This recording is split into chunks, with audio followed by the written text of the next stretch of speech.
ये जिंदगी है, कुल्लू नफ्सुन जायकातुल मौत, हमने मर जाना है, खलास।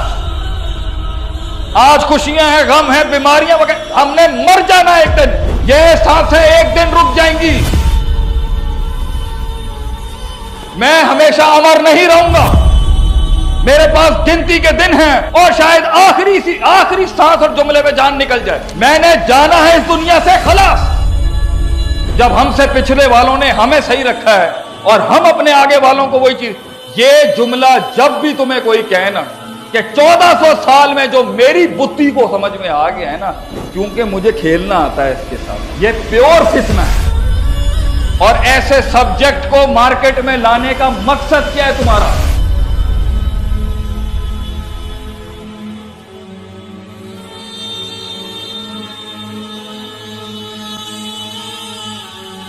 आप एक मुसलमान की अकीदत, अपने दीन, अपने माजी, अपनी तारीख, अपनी सल्तनत और उस सारे मामले के साथ कि वो आंख बंद करके जान देता है। क्यों वो आंख बंद कर रहे हैं आप उसकी? सीने में हमारे बच्चों के रासिख है कि एक अल्लाह है, उसका नबी है, ये सिस्टम है, ये जिंदगी है, ये मरना, ये खत्म है, ये मेन रोड है, ये फ्रेमवर्क है, खलास।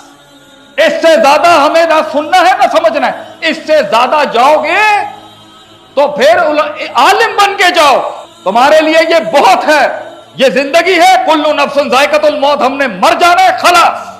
आज खुशियां हैं, गम है, बीमारियां वगैरह, हमने मर जाना है एक दिन, खलास। That's it. वली कुल्ली उम्मतिन अजल फैदा जाजलु ला यस्तखिरुना मिनहुम सातुम वला यस्तकदिमून। मैंने मर जाना एक दिन, खलास, पीरियड। ये सांसें एक दिन रुक जाएंगी। मैं हमेशा अमर नहीं रहूंगा। मेरे पास गिनती के दिन हैं, गिनती के महीने होंगे शायद, और शायद आखिरी सांस और जुमले में जान निकल जाए। मैंने जाना है इस दुनिया से, खलास। मेरे पास एक ही मंजिल है, वो मेरी जन्नत है। वहां मेरा खानदान है, पीछे मेरे एक तारीख है, ऊपर मेरा एक अल्लाह है, नीचे मेरे पास नबी की रोशनी है। इसके अलावा मेरे पास और कुछ टाइम ही नहीं है सोचने का। मुझे इबादतें करनी है, जिक्र अस्कार करने हैं, जंगें लड़नी है, दोस्ती करानी है, अपने सिस्टम के अंदर महफूज करना है मुसलमानों को। अगर मैं इतनी बहसों में पड़ जाऊंगा, मैं क्या खाक काम करूंगा यहां बैठ के? तो तू भी ज्यादा टाइम नहीं दे सकता इधर उधर। हां, अगर जाना है तो फिर दर्सगाहों के अंदर असला लेके आ, इल्म का, उस्तादों की सर्टिफिकेट की तोप लेके आ, और फिर मिंबर में खड़ा होकर आग लगा दे महफिल को। और मकसद भी इन जज्बाती तकरीरों का क्या है? वो आग जिंदा रहे जो 1400 सालों से अहले हक ने जिंदा रखी है।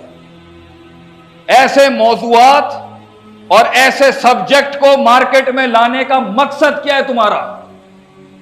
जब हमसे पिछले वालों ने हमें सही रखा है और हम अपने आगे वालों को वही चीज, ये जुमला जब भी तुम्हें कोई कहे ना कि भाई 1400 साल में मैं वो पहला हूं जो ये बात कर रहा है, बेटा दिस इज फितना।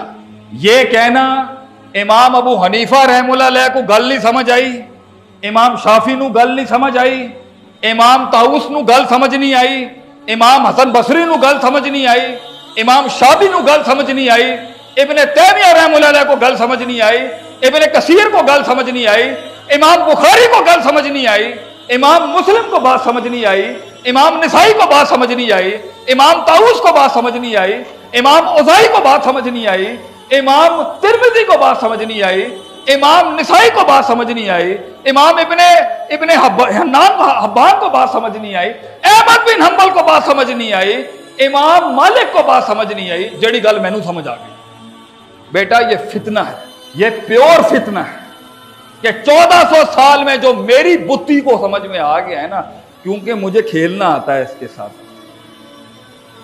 खेलना तो आ सकता है ना आदमी, माना वही निकालना है, फहम वही निकालना है, मनज वही निकालना है जो 1400 साल से चलता आ रहा है।